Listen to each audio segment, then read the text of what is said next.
കൂട്ടുകാർക്ക് ശുഭദിനം നടന്നുകൊണ്ട് നമുക്ക് രേവതിയുടെയും സച്ചിയുടെയും നാളത്തെ നല്ലൊരു വിശേഷം കേട്ടാലോ. അതിനു മുമ്പായിട്ട് ആദ്യമായി കാണുന്നവരാണെങ്കിൽ ചാനൽ ഇഷ്ടപ്പെട്ട ഒന്ന് സബ്സ്ക്രൈബ് ചെയ്യാൻ മറക്കരുതേ. വീഡിയോ ഇഷ്ടപ്പെടുവാണെങ്കിൽ ഒരു ലൈക്ക് തരാനും മറക്കരുത് കേട്ടോ. അപ്പൊ നമുക്ക് നേരെ നമ്മുടെ വിശേഷത്തിലേക്ക് അങ്ങോട്ട് പോയാലോ.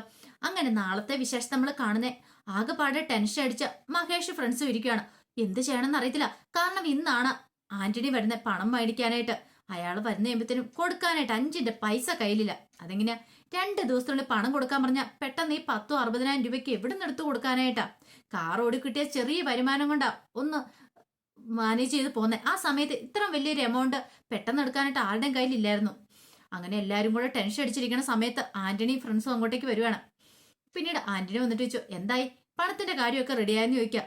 ഇത് കേട്ടതും മഹേഷ് പറഞ്ഞു, ആന്റണി ഞങ്ങൾക്ക് കുറച്ചുകൂടെ സാവകാശം തരണം. കാരണം ഇത്രയും വലിയൊരു എമൗണ്ട് പെട്ടെന്ന് തരണമെന്ന് പറഞ്ഞാൽ എങ്ങനെയാ ശരിയാവുന്നേ? ഞങ്ങൾ പലിശയൊക്കെ കൃത്യമായിട്ട് തരുന്നല്ലേ. നീ പലിശ തരുന്ന കാര്യത്തെക്കുറിച്ച് പറയണ്ട, അതിനെക്കുറിച്ച് കൂടുതൽ പറയാതിരിക്കാൻ നല്ലതെന്ന് മഹേഷ് പറയണം. അപ്പോഴേക്കും അവിടെ ഉണ്ട് കാർത്തിക് വന്നിട്ട് പറഞ്ഞു, എന്താ ആന്റണി ഇത്, ഞാനൊക്കെ പലിശ കൃത്യമായിട്ട് തരുന്നല്ലേ. അത് പറഞ്ഞിട്ട് കാര്യമില്ല. നിന്റെയൊക്കെ ഒരു ആളുണ്ടല്ലോ, അവന്റെ പേരെന്നാ സച്ചി. അവൻ വന്നിട്ട് എന്തൊക്കെ പ്രകടനങ്ങളെ കാഴ്ചവെച്ചേ. പിന്നെ പൈസ ഇപ്പൊ തന്നില്ലെങ്കിൽ എന്താ എന്നൊരു ചിന്തയൊക്കെ ആയിരുന്നു അവരുടെ മനസ്സിൽ. അത് മാത്രമല്ല അവൻ കാണിച്ചു വെച്ചാൽ എന്താ, എനിക്കത് പെട്ടെന്ന് അങ്ങനെ മറക്കാൻ പറ്റില്ല. മര്യാദയ്ക്ക് എന്റെ പൈസ തന്നോന്നും പറയണം. പൈസ ഇല്ലെന്ന് അറിഞ്ഞു കഴിയുമ്പത്തേനും കൂടെ തിന്ന അവന്മാരോട് ഒരു കാര്യം ചെയ്യാം, എല്ലാ അവന്മാരുടെ കാറങ്ങ് എടുത്തോളാൻ പറയണം. ഇനി ഒറ്റ എണ്ണത്തിന് കാറ് ഇവിടെ ഉണ്ടാ. ഇവന്മാര് കാറില്ലാതെ കുറച്ചു ദിവസം നടക്കട്ടെ എന്ന് പറയണം. പണം കൊണ്ട് തന്നു കഴിയുമ്പത്തേനും കാറ് തിരികെ കൊടുത്താൽ മതി എന്ന് പറയണം. കൂടെ വന്ന ആൾക്കാര് കാർ എടുക്കാൻ അങ്ങോട്ട് പോകുമ്പോഴത്തേനുമാണ് സച്ചി അങ്ങോട്ടേക്ക് വരുന്നത്. മഹേഷ് പെട്ടെന്ന് പറഞ്ഞതേ സച്ചി വരുന്നു പറയണം.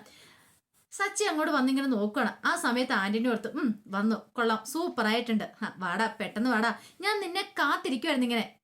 നീ മാപ്പ് പറയാൻ വേണ്ടി വന്നതല്ലേ, എനിക്കറിയായിരുന്നു നീ വരൂന്ന്. നിന്റെ ഫ്രണ്ട്സിനെ രക്ഷിക്കാനായിട്ട് നിനക്ക് വരാതിരിക്കാൻ പറ്റില്ലല്ലോ, നീ ഇങ്ങോട്ട് വരാൻ പറയണം.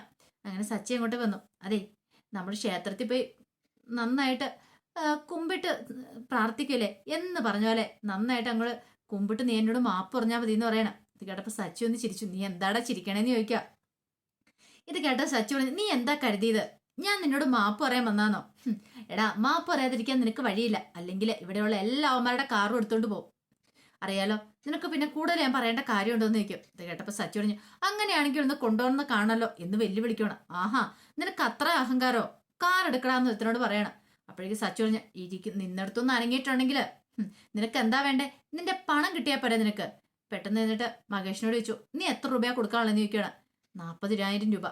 40,000 രൂപ എന്നാ, എന്നിട്ട് 40,000 രൂപ കൊടുക്കാൻ പറയണം. ഒരു നിമിഷം മഹേഷും ആന്റണിയൊക്കെ ഞെട്ടിപ്പോയി. ഇത്രയും പണം ഇത് എവിടുന്നാ? പിന്നീട് ഓരോരുത്തരുടെ ആയിട്ട് പറഞ്ഞു ചോദിച്ചു. കാർത്തികിനോട് എത്ര രൂപ കൊടുക്കാനുള്ള? 60,000 രൂപ. അങ്ങനെ അവര് ഫ്രണ്ട്സിന്റെ എല്ലാം കടങ്ങൾ തീർക്കും. ഒരു 4-5 ലക്ഷം രൂപ അങ്ങനെ സച്ചി അങ്ങോട്ട് കൊടുത്തു. സച്ചി ഒരു കവറിനകത്ത് പണമൊക്കെ ആയിട്ടാ വന്നത്. പിന്നീട് സച്ചി പണം കൊടുക്കുന്ന സമയത്ത് പറഞ്ഞു, എടാ മഹേഷേ, തെളിവ് വേണം നമുക്ക്. നാളെ ഇവൻ വന്ന് ചിലപ്പോ ചോദിക്കും പണം തന്നില്ലെന്ന് പറയും. അത് പാടില്ല. ഒരു കാര്യം ചെയ്യ, വീഡിയോ എടുത്തോളാൻ പറയണം. അങ്ങനെ വീഡിയോ കൂടെ എടുക്കണം തെളിവിന് വേണ്ടിയിട്ട്.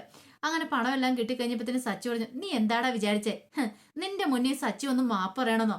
അതിന് സച്ചിയുടെ പേര് മാറ്റിയണം, സച്ചി ഒന്നുകൂടെ ജനിക്കണം. ഇന്ന് വരെ ഒരുത്തന്റെ മുന്നിൽ തലകുനിക്കേണ്ടി വന്നിട്ടില്ല. പിന്നെയാണോ നിന്നെ പോലെ ഒരു പീറാടെ മുന്നിൽ ഒന്ന് കടന്ന് പോടാ ചെക്ക. നീ ഇന്നലെ കുരുത്ത കുരുപ്പയല്ലേ, നിന്റെ മുന്നിൽ വന്ന് ഞാൻ എന്തിനാണ് മാപ്പ് പറയണം? അതൊരു നക്കാപ്പിച്ച പൈസയ്ക്ക് വേണ്ടിയിട്ട്. പൈസ ഇന്നുണ്ടാവും, നാളെ പോവും. സച്ചിക്ക് ഒന്നും വിഷയമല്ലടാ. സച്ചിയുടെ ജീവൻ പണയം വെച്ചിട്ടാണ് സച്ചി ഫ്രണ്ട്സിനെ രക്ഷിക്കും. അത് നിനക്കൊന്നും അറിയത്തില്ലാഞ്ഞിട്ടാ എന്ന് പറയണം. അതായത് ഇപ്പൊ ആന്റണി വാടാന്ന് പറയണം. പെട്ടെന്ന് സച്ചി പറഞ്ഞു, നമുക്കൊന്ന് കാണണം, അധികം വൈകാതെ കാണൂടാ. തനിച്ചൊന്ന് കാണാനായിട്ട് ഞാനും കാത്തിരിക്കുക. ഇതിനുള്ള പലിശ കേട് നിർത്തി നിൽക്കട്ടെ, എൻ്റെ ഒരു തരവം കൂടെ തരുന്നുണ്ട്. ഒന്നുമില്ലാത്ത എൻ്റെ അളിയനെ കൊണ്ടുപോയിട്ട് എത്രയും പ്രായത്തിന് എത്രയല്ലേ ഉള്ളൂ, അവനെ കൊണ്ടുപോയി നശിപ്പിക്കാണ്ട് നീ കൂട്ടു നിന്നല്ലേ. അപ്പൊ നിന്നെ ഞാൻ വെറുതെ വിടുമെന്ന് നീ കരുതുന്നുണ്ടോ? ഒരിക്കലും ഇല്ലടാന്ന് പറയണം. ഇങ്ങനെ ആന്റണി അങ്ങോട്ടേക്ക് പോയി കഴിയുമ്പത്തേനും സച്ചി പറഞ്ഞു, എല്ലാവരുടെയും കാര്യം ഓക്കെ ആണല്ലോ എന്ന് പറഞ്ഞിട്ട് സച്ചി അങ്ങ് തിരിഞ്ഞു നടക്കുമ്പോഴത്തേനും മഹേഷ് ഓടി വന്ന കയ്യിലേക്ക് അങ്ങോട്ട് പിടിച്ചു. സച്ചി, ഞാൻ ഒരു കാര്യം ചോദിച്ചട്ടെ, ഇപ്പൊ തന്നെ 4-5 ലക്ഷം രൂപയെ ഞങ്ങൾ എല്ലാവർക്കും പണം തന്നേ. ഇത് എവിടുന്ന് ഈ പൈസ കിട്ടിയത്? നീ അതിനെക്കുറിച്ചൊന്നും പറഞ്ഞില്ല. വന്നു, പൈസ കൊടുത്തു, അങ്ങോട്ട് തിരിച്ചു പോകാൻ തുടങ്ങുന്നു. അല്ല, ഇത് എവിടുന്നാ, എന്റെ വരുമാനം എന്താന്ന് ചോദിക്കുക. അപ്പോഴാണ് സച്ചി വലിയ സത്യം പറയണേ. അത് എന്റെ കാറ് ഞാൻ വിറ്റെന്ന് പറയണേ. കാറ് വിറ്റോ? മഹേഷിനും കൂട്ടർക്കും കേട്ടത് വിശ്വസിക്കാൻ പറ്റില്ല. നീ എന്തൊക്കെ മണ്ടത്തര സച്ചിയെ കാണിച്ചെന്ന് ചോദിക്കുക. കാറ് വിറ്റിട്ട് ഞങ്ങൾക്ക് പൈസ തരാനോ? നിനക്കെന്താ വേറെ ഒരു പണിയില്ലായിരുന്നോ? നീ എന്താ ഇങ്ങനെ കാണിച്ചേ? ഞങ്ങളെ നീ അങ്ങനെയാണോ കണ്ടിരിക്കണേ എന്നൊക്കെ ചോദിക്കുക. സച്ചി പറഞ്ഞു, ഇപ്പൊ നമ്മുടെ ആവശ്യം നടക്കണം. ആവശ്യം അത്യാവശ്യം വേറെ വേറെയാണ്. നിങ്ങളെ രക്ഷിക്കാന്ന് പറഞ്ഞാൽ എന്റെ കടമയാ. ഞാൻ കാരണമല്ലേ ഈ പ്രശ്നങ്ങളൊക്കെ ഉണ്ടായത്. അപ്പൊ ഞാൻ തന്നെ അത് പരിഹരിച്ചെന്ന് പറയാം. എടാ സച്ചി, കാറില്ല നീ എങ്ങനെ ഇനിയിപ്പം ജീവിക്കും? നിനക്ക് ഡ്രൈവിംഗ് അല്ലായിരുന്നു അറിയാവുന്ന ജോലി. എടാ, ഈ ലോകത്ത് ജോലിക്കാണ് ഒരു ബുദ്ധിമുട്ട്. നമ്മൾ മനസ്സ് വെച്ചാൽ നമുക്ക് 100 ജോലി കിട്ടും. ഇപ്പൊ ഡ്രൈവിംഗ് പണി വേണം തന്നെ നിർബന്ധമില്ല. എന്തെങ്കിലും ഒരു ജോലി മതി. ഞാൻ ജോലി ചെയ്ത് ജീവിക്കുമെന്ന് എനിക്ക് ഉറപ്പുണ്ട്.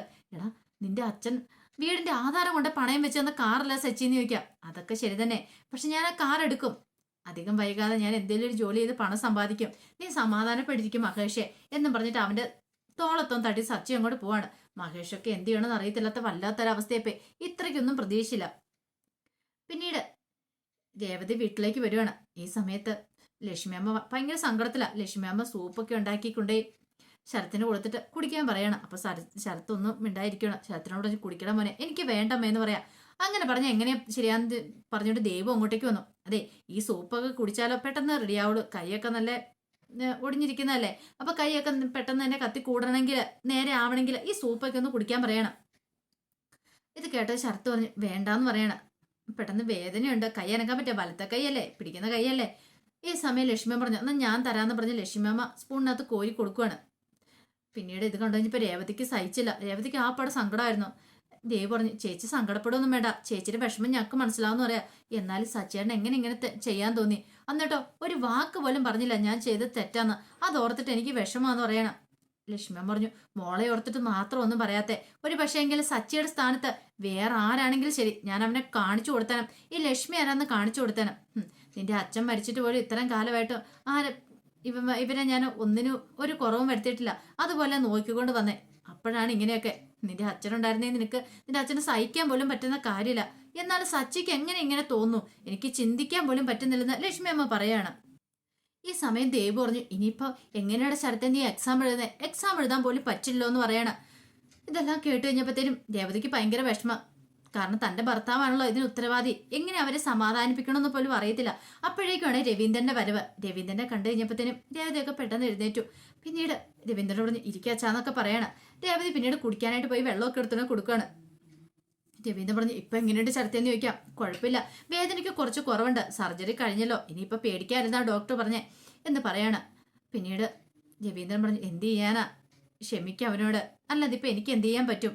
എനിക്ക് ഇങ്ങനെയൊക്കെ പറയാനല്ലേ പറ്റുള്ളൂ, അല്ലാതെ എന്താ അവനെ നേരെയാക്കാൻ പറ്റുമെന്ന് എനിക്കിനി തോന്നില്ല. ഇത്രയും പ്രായമുള്ളതല്ലേ.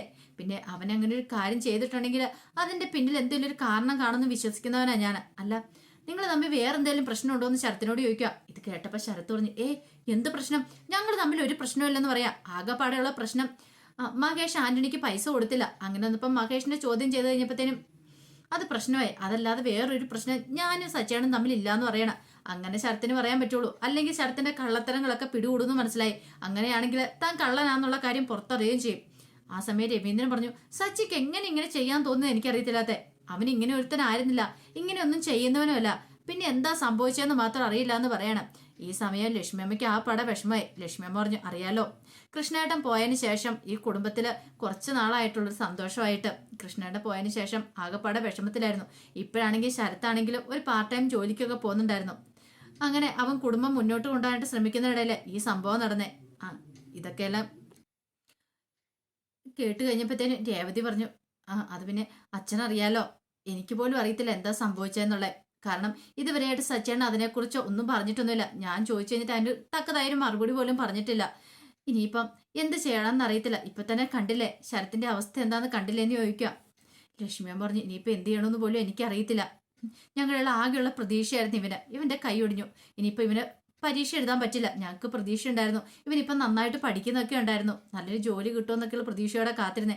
പരീക്ഷ എഴുതാൻ പറ്റിയില്ലെങ്കിൽ അതൊക്കെ എങ്ങനെ നടക്കും? അതിനെക്കുറിച്ച് പോലും ഞങ്ങൾക്ക് അറിയില്ല എന്ന് പറയാം. അറിഞ്ഞുകൊണ്ട് ഞങ്ങൾ ആർക്കും ഒരു തെറ്റോ ഉപദ്രവമൊന്നും ചെയ്തിട്ടില്ല. പക്ഷെ ഞങ്ങൾക്ക് മാത്രം എന്തിനാ ഇങ്ങനെ വിധി തന്നേന്ന് ഓർത്തിട്ടാ. ഇത് കേട്ടതും രവീന്ദ്രൻ പറഞ്ഞു എന്ത് ചെയ്യാൻ പറ്റും? ഞാൻ ആകുന്ന അവനോട് ചോദിച്ചു നോക്കി. അവന് വ്യക്തമായിട്ടൊരു മറുപടിയും പറയണില്ല.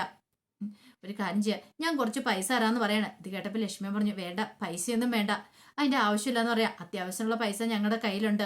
പിന്നെ എങ്ങനെയാണ് ഞങ്ങൾ മുന്നോട്ട് കൊണ്ടുപോയിക്കോളാം. ഇനിയിപ്പോൾ വേണ്ട, ഞങ്ങൾക്ക് രവിയേട്ടനോട് മേടിക്കാനായിട്ട് ഇഷ്ടമില്ലാത്തതുകൊണ്ടല്ല, വേണ്ടാത്തതുകൊണ്ടാന്ന് പറയണേ. ഈ പറഞ്ഞാൽ രവിയേട്ടനും ജോലിയൊന്നും ഇല്ലല്ലോ, ആകെപ്പാടെ പെൻഷൻ കിട്ടുന്നോണ്ടല്ലേ, അതുകൊണ്ട് അതിന്റെ ആവശ്യമില്ല എന്ന് പറയണം. ഇത് കേട്ടപ്പോൾ രവീന്ദ്രൻ പറഞ്ഞു അത് സാരമില്ല, എന്റെ മോൻ ചെയ്ത പ്രവൃത്തി മൂലമല്ലേ, അതൊന്നും കുഴപ്പമില്ലാന്ന് ലക്ഷ്മിയൻ പറയും. എനിക്കിപ്പോ പേടി എന്റെ മോളുടെ കാര്യത്തിലാ. ഇപ്പൊ തന്നെ കണ്ടില്ലേ ശരത്തിന്റെ കൈ പിടിച്ച് തിരിച്ചൊടിച്ചു. അങ്ങനെയാണ് 4 രേവതി മോളെ കൊല്ലാൻ പോലും അവൻ മടിക്കില്ല, അവൻ അങ്ങനെയൊക്കെ ചെയ്യുമെന്ന് പറയണം. ഇത് കേട്ടപ്പോൾ രവീന്ദ്രൻ പറഞ്ഞു, അങ്ങനെ പറയരുത് ലക്ഷ്മി, ഒരിക്കലും സച്ചി അങ്ങനെ ചെയ്യില്ല. രേവതി എന്ന് വെച്ചാൽ അവന് ജീവനാണ്.